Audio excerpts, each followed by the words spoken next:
I was standing at my kitchen window drinking my morning coffee when I saw three people in neon yellow vests erecting what looked like a small pavilion right in the middle of the nature trail behind my house. And my blood immediately ran cold because I knew exactly who was behind this. The trail wasn't just any trail.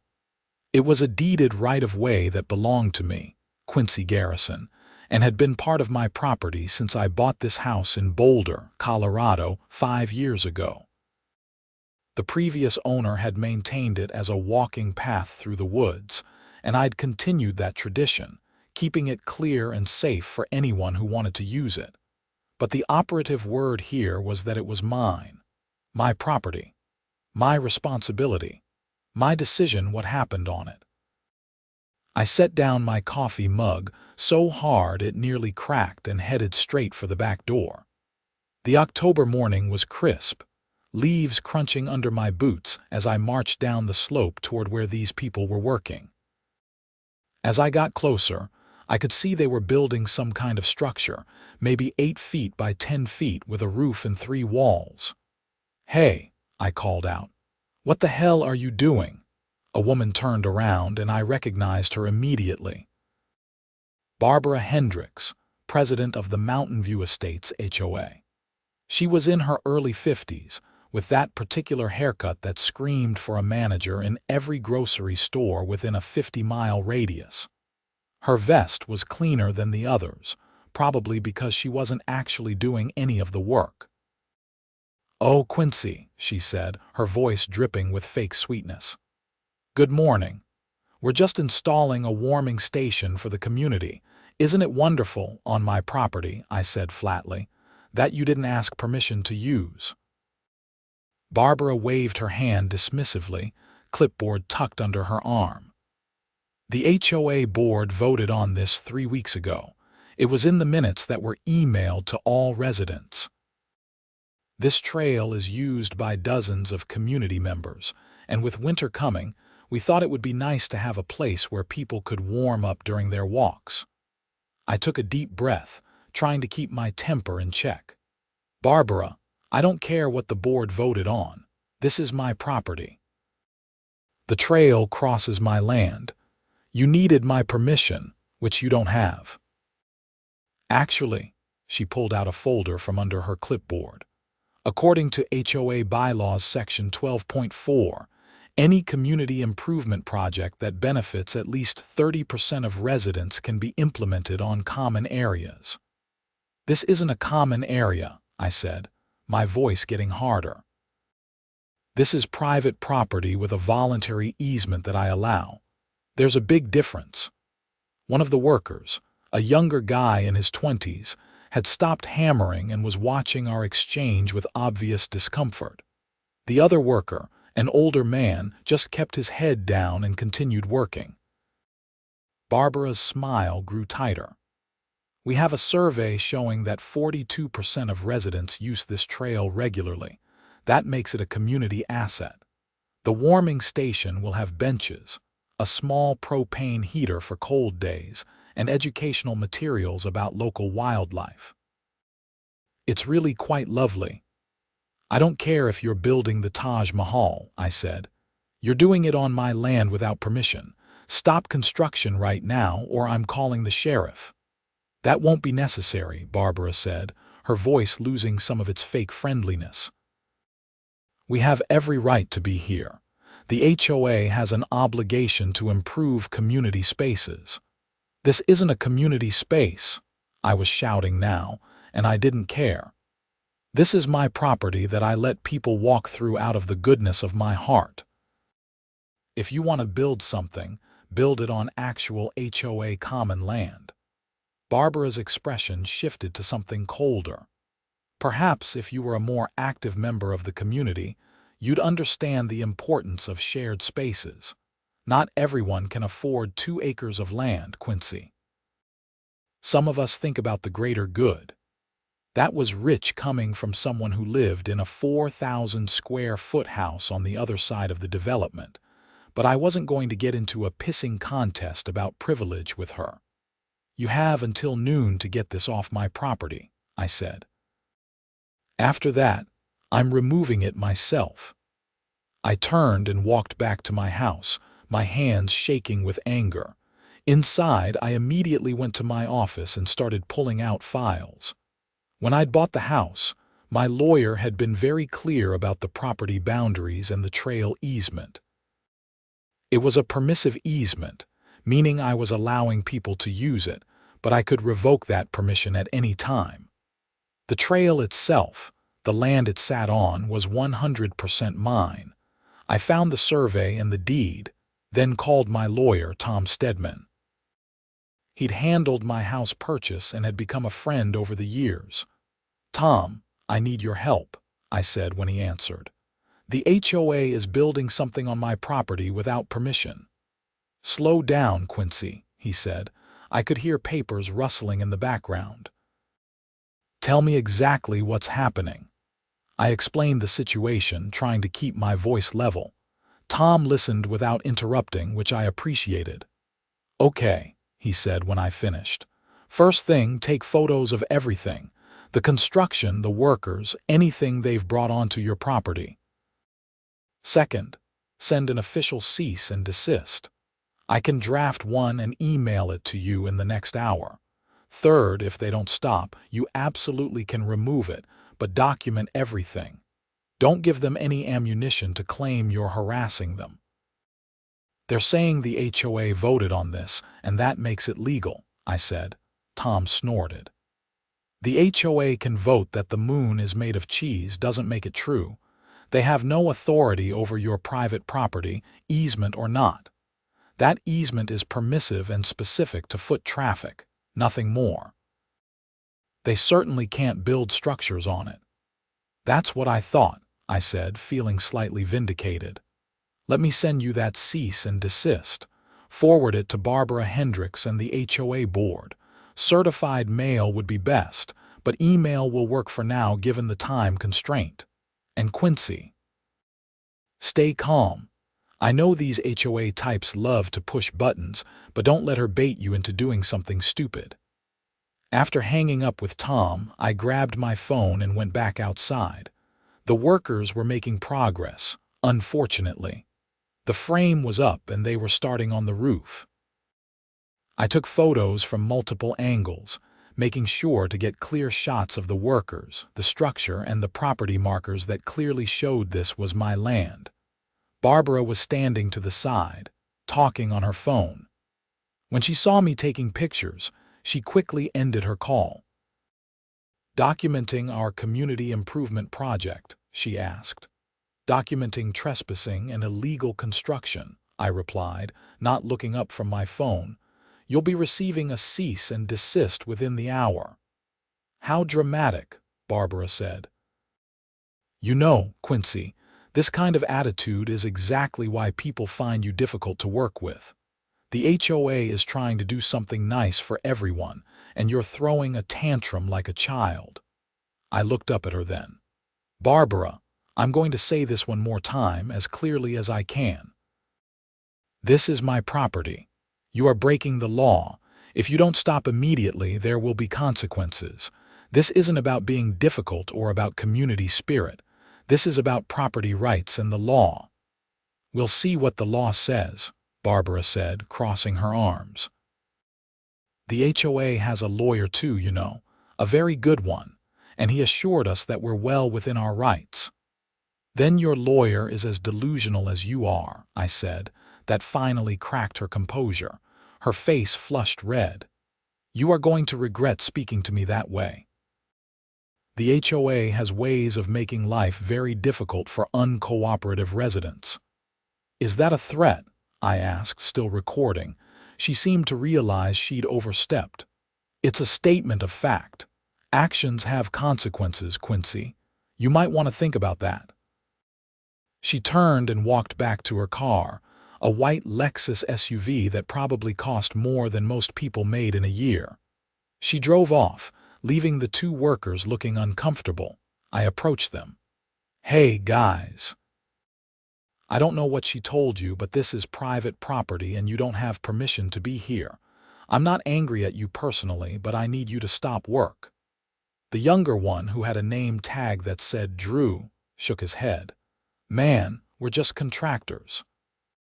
The HOA hired us to build this warming station. We go where we're told." "I understand that," I said, keeping my voice reasonable. "But the HOA doesn't have the authority to hire you to build on my land. I'm the property owner and I'm telling you to stop. If you continue, you're trespassing." The older worker, whose name tag read Frank, sighed heavily.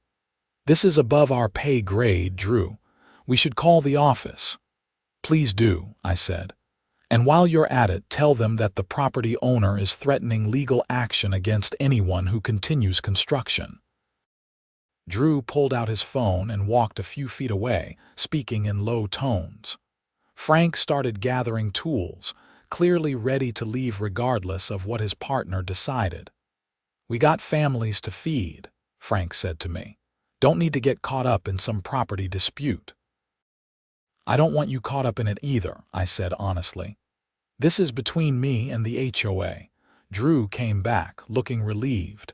"Boss says to pack it up, says the HOA didn't disclose there was a property dispute.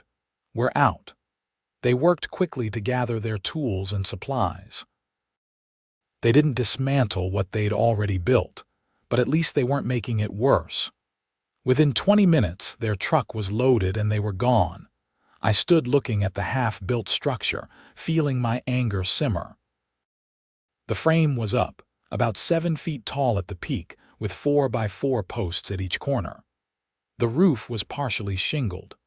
There was a stack of benches still in plastic wrap, a propane heater still in its box, and various building materials scattered around. My phone buzzed. Tom had sent the cease and desist letter. I forwarded it immediately to Barbara's email and to the general HOA board email address, then spent the extra money to have Tom's office send certified physical copies to all board members. The letter was clear and unambiguous. It stated that any construction on my property was unauthorized, that the HOA had no legal right or easement to build structures on my land, and that if the structure was not removed within 48 hours, I would remove it myself and pursue legal action for trespassing and any damages. I went back inside, made myself lunch, and tried to do some work. I was a software engineer and worked from home, which usually I loved, but today I couldn't concentrate. I kept looking out the window at that stupid structure, feeling my blood pressure rise every time. Around 3 in the afternoon, my doorbell rang. I opened it to find a sheriff's deputy standing there, looking professionally neutral. "Quincy Garrison?" he asked. "That's me," I said. "I'm Deputy Chen. I received a call from a Barbara Hendricks about a dispute regarding property use. She claims you threatened her and some workers this morning. I'm here to get your side of the story." Of course she'd called the cops. Of course. "Come in," I said, stepping aside. "I've got documentation of everything." Deputy Chen followed me to my office, where I showed him the property deed, the survey, the photos I'd taken, and the cease and desist letter. I explained the whole situation calmly, sticking to facts. "And you did tell her you'd remove the structure yourself?" he asked. I said if it wasn't removed within the time frame specified in the cease and desist, I would remove it from my property, yes, because it's my property and they are trespassing. Deputy Chen nodded slowly. "Okay. So this is a civil property dispute, not a criminal matter, Miss. Hendricks seemed to think you were threatening violence." "I threatened to remove an illegal structure from my land," I said. "That's not violence, that's property rights." "I tend to agree with you," Deputy Chen said, "but I had to respond to the call. My advice, let the lawyers handle it. Don't take matters into your own hands, even if you're legally in the right. It'll just complicate things." "I hear you," I said.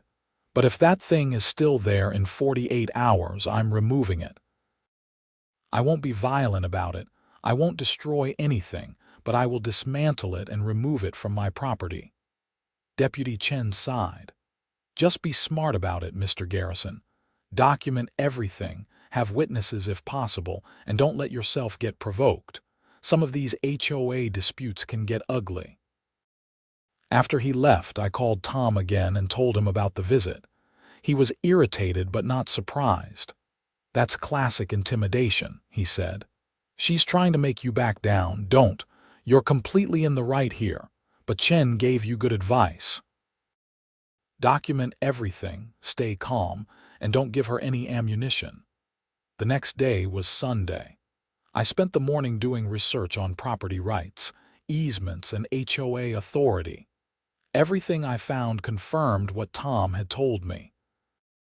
The HOA had no right to build on my property, regardless of what they'd voted on or what their lawyer told them. Around noon, I got an email from Barbara. It was long, full of community-minded language and veiled threats.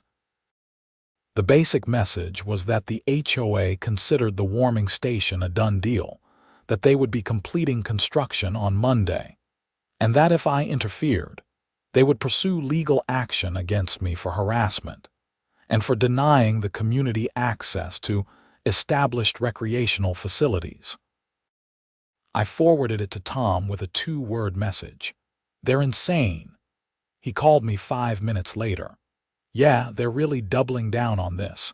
I've seen HOAs do some crazy things, but this is next level. The good news is they're creating a perfect paper trail for your lawsuit.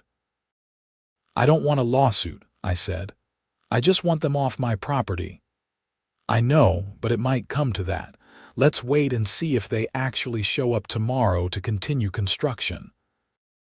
If they do, and if you remove the structure after the 48-hour period expires, we'll be in a very strong position. Monday morning arrived cold and overcast. I was up early, coffee in hand, watching the trail.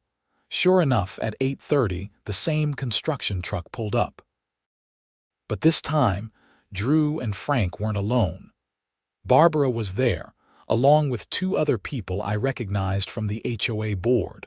Richard Mosley, the vice president, and Susan Carmichael, the treasurer. There was also a man in a suit I didn't recognize. I grabbed my jacket and headed out. As I approached, the man in the suit stepped forward with his hand out. Mr. Garrison, I'm Lawrence Pike, attorney for the Mountain View Estates HOA. I was hoping we could discuss this situation rationally. I didn't shake his hand. There's nothing to discuss. This is my property. You have no right to build here. Remove the structure. Pike smiled in that condescending way lawyers sometimes do. I understand you believe that, but the HOA's position is that the trail has been used as a community amenity for over a decade, which establishes it as an implied easement for recreational purposes. The warming station falls within that scope of use. That's not how easements work, I said. And you know it. This is a permissive easement that I can revoke at any time. It's certainly not an implied right to build structures. I disagree, Pike said smoothly, and I think a judge will disagree with you as well. The HOA is willing to file a declaratory judgment action to resolve this if necessary.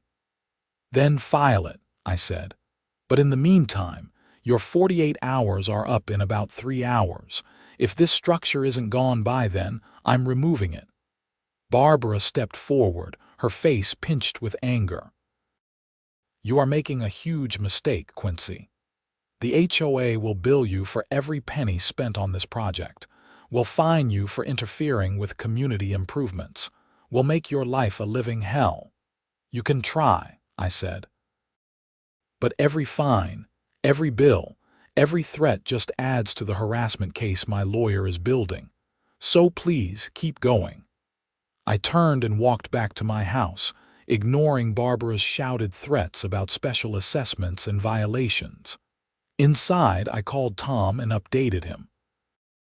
Okay, they're really committed to this, Tom said. Here's what we're going to do. At exactly the 48-hour mark, which is 1:15 this afternoon, you can begin removing the structure.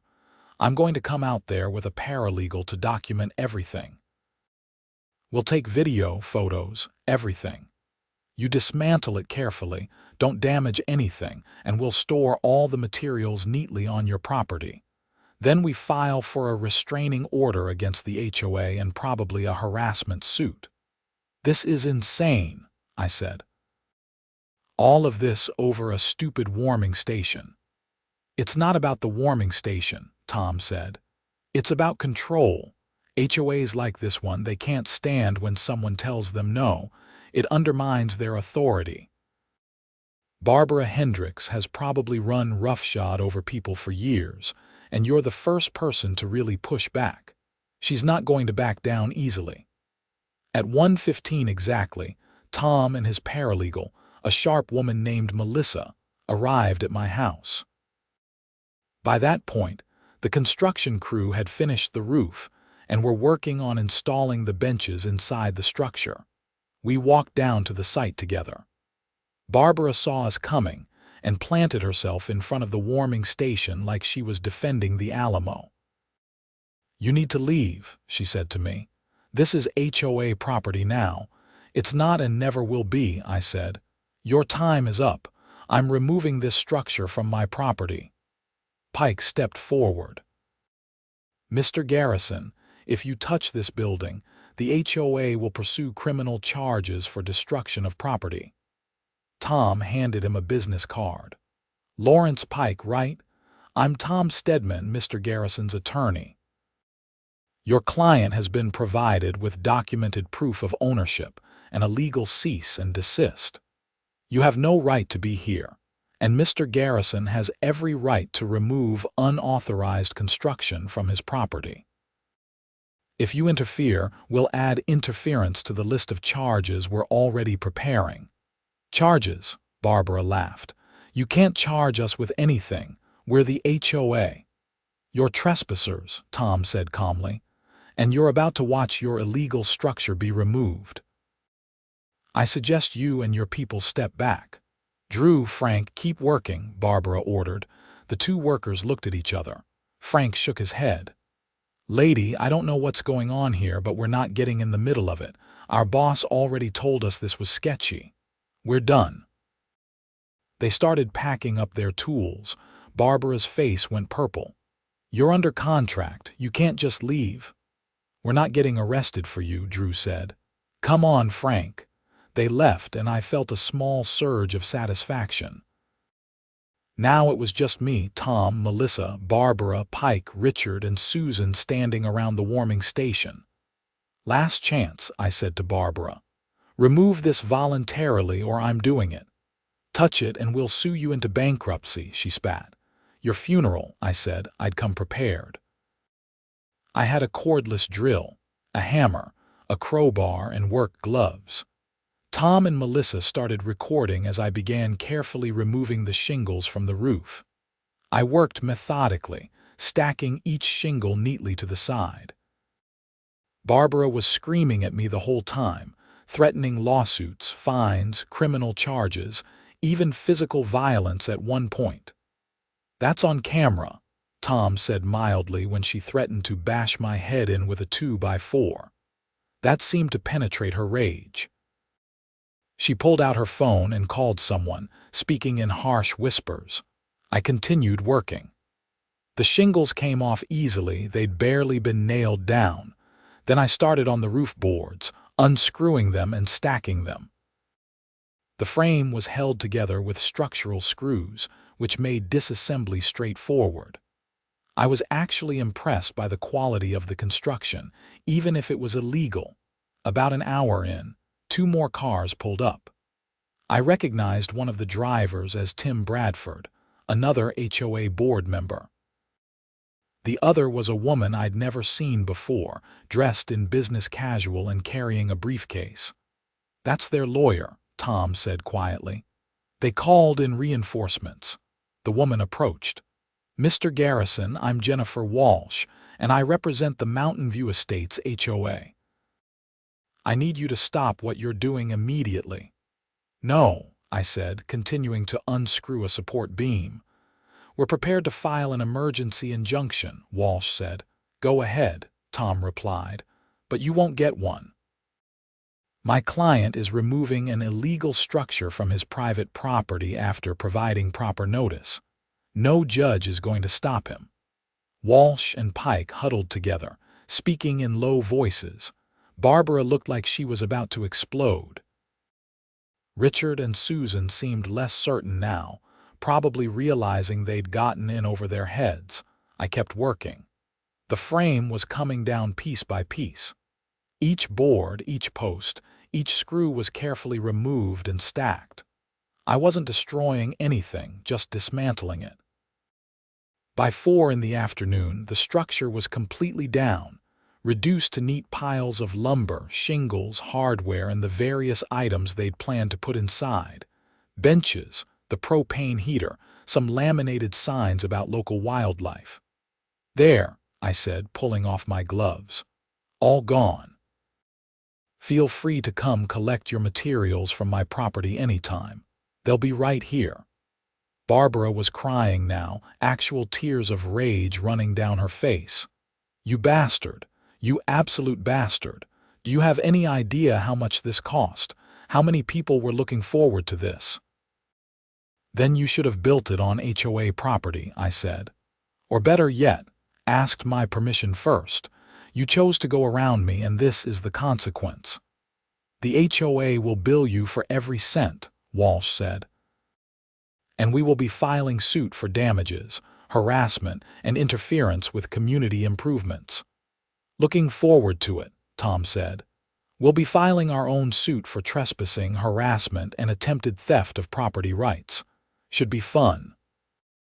As they all left, Barbara shot me one last venomous look. This isn't over, Quincy, not by a long shot, I waved. Looking forward to round 2, Barbara.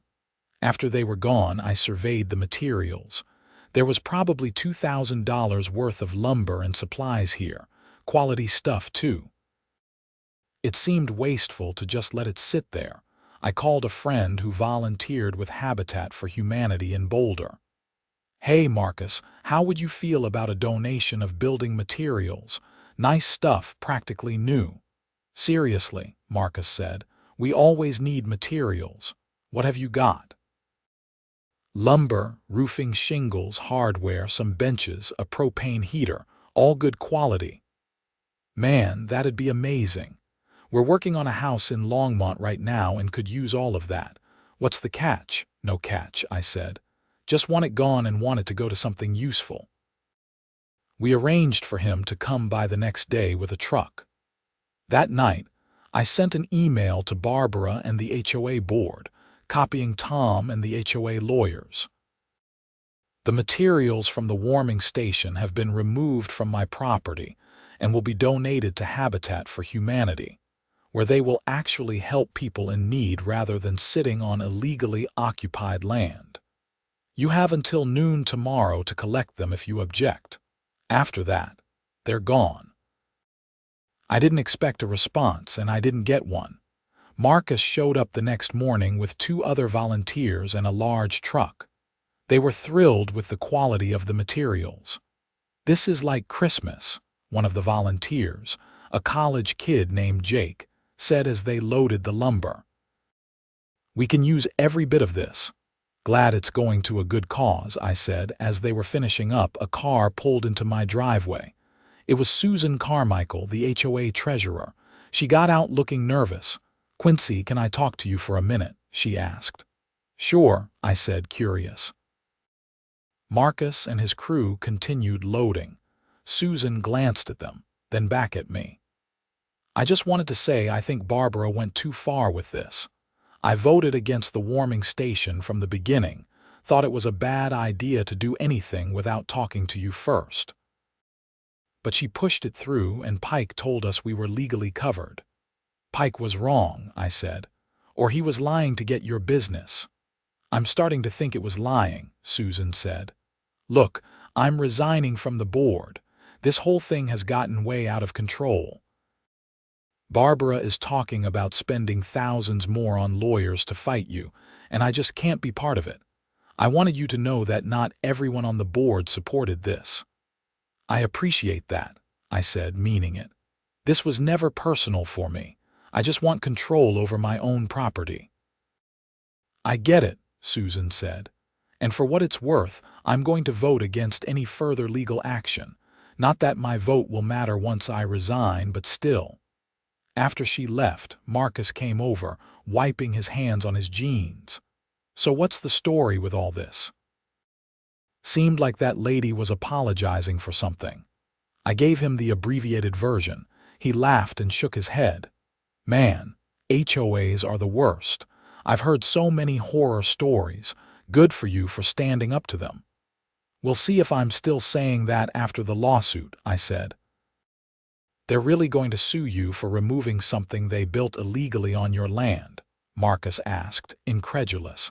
"That's the plan, apparently." "That's insane."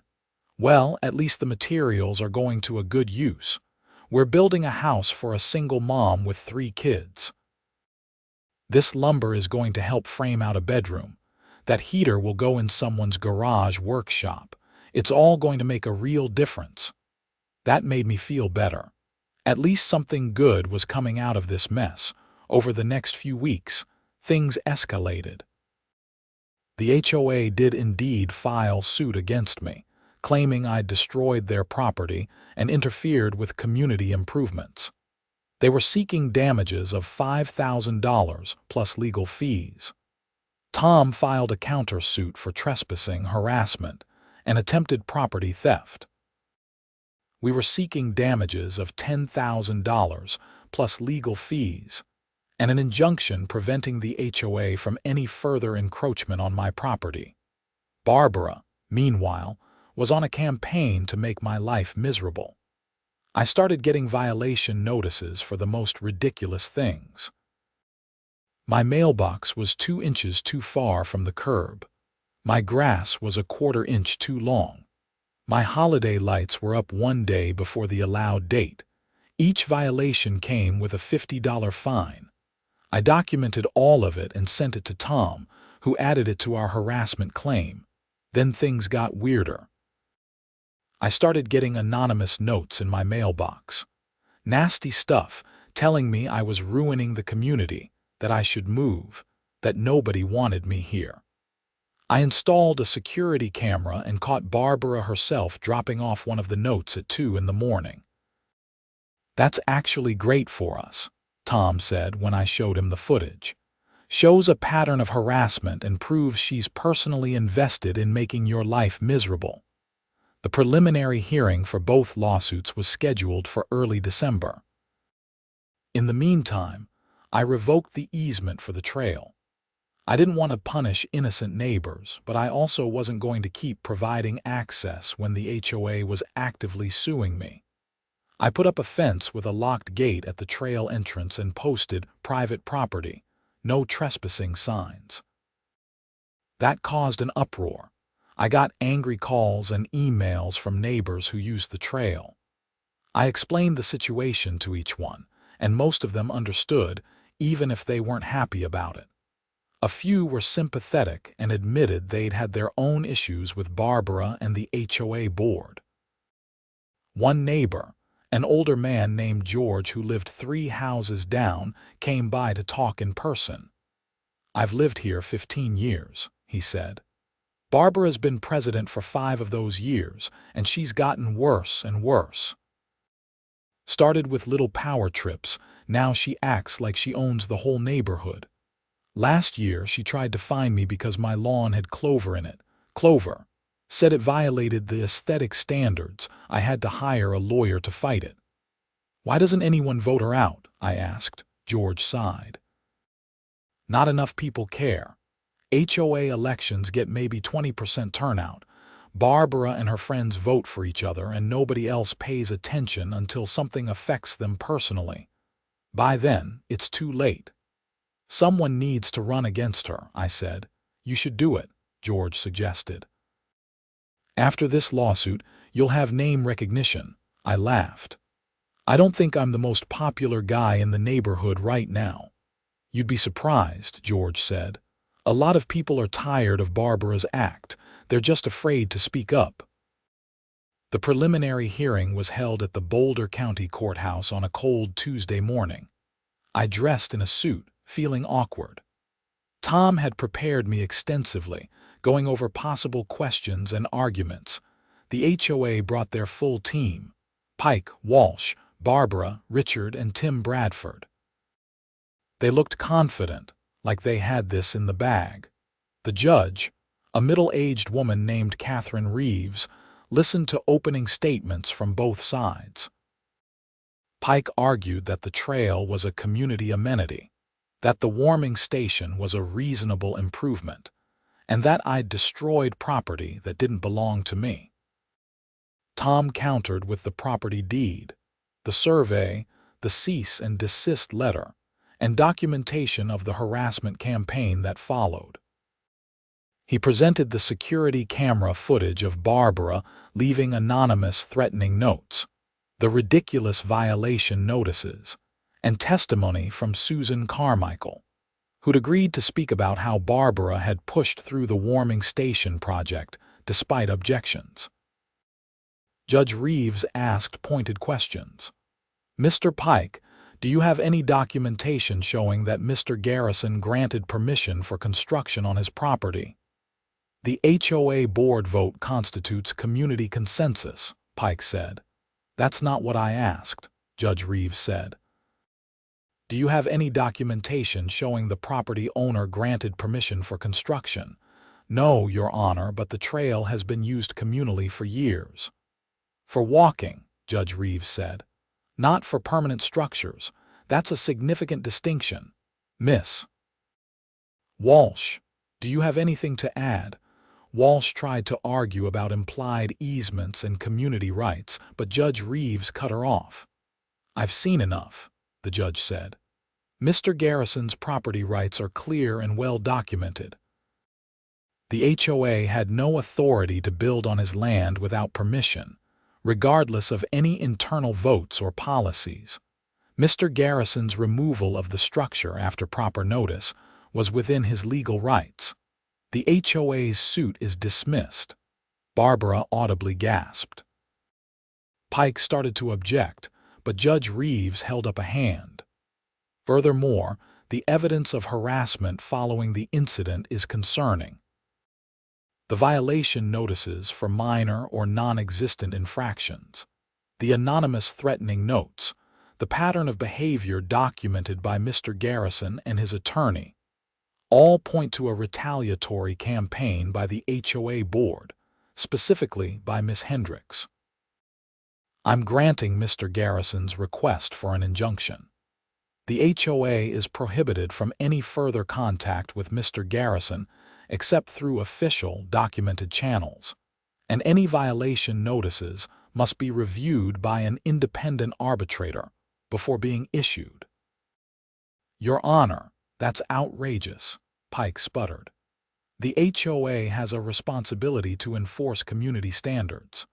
The HOA has a responsibility to follow the law," Judge Reeves said sharply, "which you and your clients have spectacularly failed to do.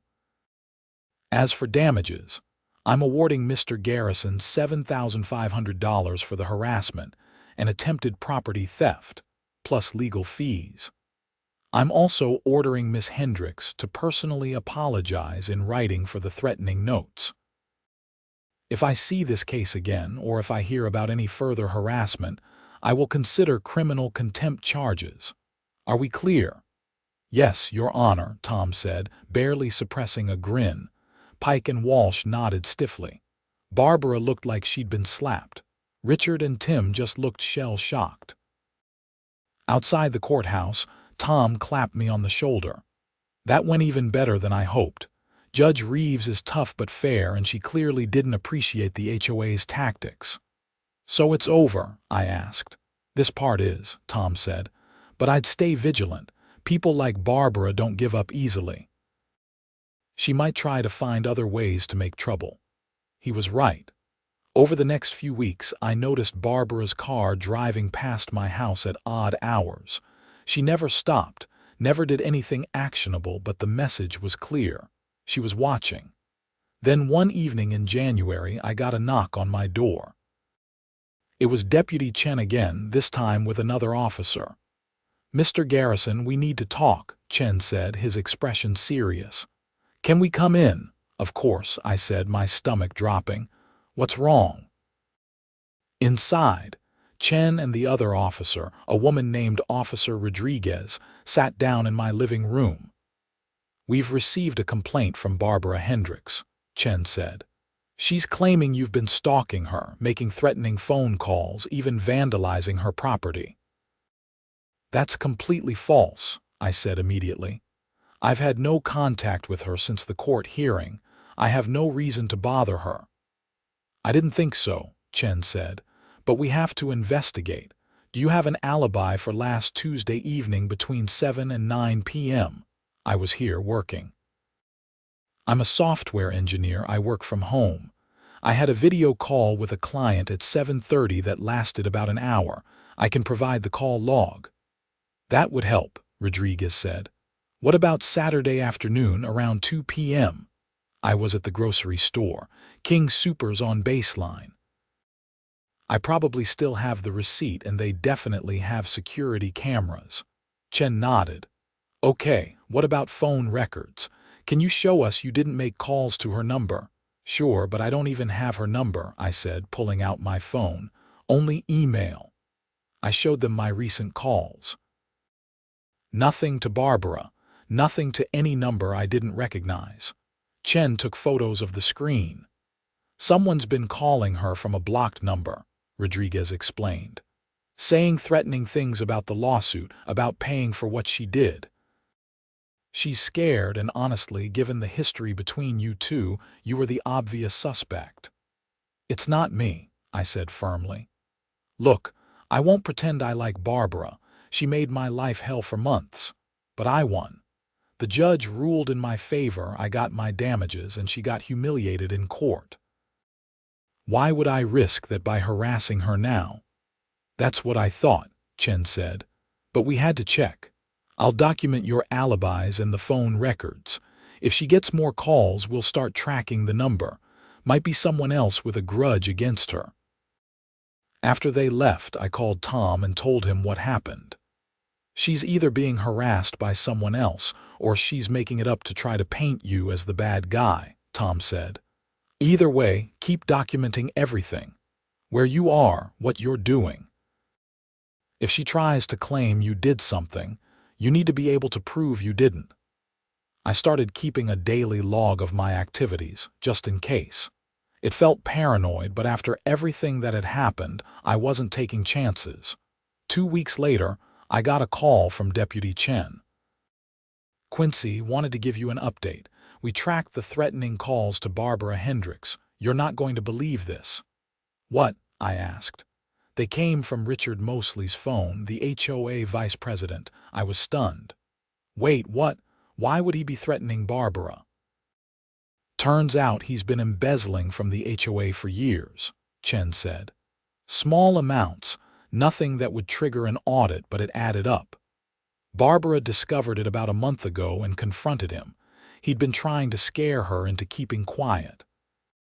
When she filed the police report and mentioned you, he saw an opportunity to redirect suspicion." "Is he being arrested?" I asked. "Already in custody," Chen said. "We got a warrant for his phone records and found all sorts of evidence. Fake invoices, forged checks, the works. Barbara's actually cooperating with us now. She's a piece of work, but she's not corrupt." "Just power-hungry and vindictive," I said. "Pretty much," Chen agreed. "But hey, at least she's not trying to frame you anymore." The news about Richard spread through the neighborhood like wildfire. It turned out he'd been embezzling nearly $50,000 over the course of 3 years. Barbara, to her credit, pushed for a full forensic audit of HOA finances and cooperated completely with the investigation. The fallout was massive. Richard was charged with embezzlement, fraud, and witness intimidation. The HOA's insurance covered most of the stolen money, but the whole incident destroyed what little credibility the board had left. In March, there was a special election for the entire HOA board. George convinced me to run, and to my surprise, several other neighbors agreed to run as well. We formed a coalition promising transparency, reasonable enforcement of rules, and respect for property rights. Barbara, amazingly, also ran for re-election. I thought she'd slink away after everything that had happened, but she doubled down, campaigning on experience and strong leadership. The election was the most attended HOA meeting in the development's history. Over 70% of homeowners showed up or sent in ballots. When the votes were counted, Barbara lost spectacularly. She got 12 votes out of nearly 200. I won a board seat, along with George and 3 other reform-minded candidates. Our first act was to hire an independent management company to handle day-to-day operations and to implement proper financial controls and oversight. Our second act was to issue a formal apology to me on behalf of the HOA for the warming station incident and the harassment that followed. I didn't reopen the trail immediately. Instead, the new board worked with me to draft a proper easement agreement, one that clearly specified it was for foot traffic only, that no structures could be built without my written permission, and that I retained the right to close the trail for maintenance or personal reasons with reasonable notice. In exchange, the HOA agreed to help maintain the trail and to carry liability insurance covering anyone who used it. With that agreement in place, I reopened the trail in April. Neighbors were grateful, and several stopped by to thank me personally. Barbara moved out of the neighborhood that summer. I heard she got a condo in Denver, probably somewhere without an HOA. The irony wasn't lost on anyone. Richard pleaded guilty to all charges and got 3 years in prison plus restitution. The judge was not sympathetic, especially given the witness intimidation charges. Pike and Walsh lost the HOA's business once the new board took over. We hired a different law firm, one that actually understood property law and didn't advise clients to break it. As for me, I settled into a more peaceful existence. The new HOA board was reasonable and professional. Violation notices were rare and legitimate. The neighborhood felt less tense, more like an actual community. I never did rebuild the warming station. The trail was enough. Sometimes on cold days, I'd see people walking it, bundled up against the Colorado winter, and I'd think about how Barbara's grand vision had ended up as lumber and benches helping a single mom, and her kids have a decent home. That felt right. Better than some monument to HOA overreach sitting on my property. Tom and I remained friends. He joked that I'd given him enough material for war stories to last his entire career. The case became something of a legend in local legal circles, an example of HOA overreach and the importance of property rights. I stayed on the HOA board for 2 years, long enough to help establish better policies and practices, then stepped down. I'd done my part. The neighborhood was in better hands now. Hands that understood that being part of a community didn't mean surrendering your rights or your property to petty tyrants with clipboards. One day in late autumn, nearly 2 years after the whole mess started, I was drinking coffee at my kitchen window, the same spot where I'd first seen them building that warming station. The leaves were falling again, golden and red against the dark earth of the trail. My phone rang. It was George. "Hey Quincy, got some news you might find interesting. Remember Susan Carmichael, the treasurer who resigned?" "Yeah," I said. "She was decent about the whole thing. She just got elected HOA president, ran on a platform of continuing the reforms we started, beat her opponent 3-1. "That's great," I said, genuinely pleased. "She'll do a good job." "Better than Barbara anyway," George laughed. "Listen, Susan wants to know if you'd be willing to serve on an advisory committee. Nothing official, no board seat, just someone to consult when property issues come up. Make sure we don't step in it again. Sure, I said. I can do that. After hanging up, I looked back out at the trail. A young couple was walking through the fallen leaves, holding hands, their breath visible in the cold air. They were smiling, enjoying the simple pleasure of a walk through the woods. That's what the trail was supposed to be about. Not power struggles or legal battles or warming stations that nobody asked for. Just a path through nature that people could enjoy. I'd fought to protect my property rights, and I'd won. But more than that, I'd helped protect the whole neighborhood from the kind of petty tyranny that ruins communities. The warming station was gone, dismantled and donated to people who actually needed it.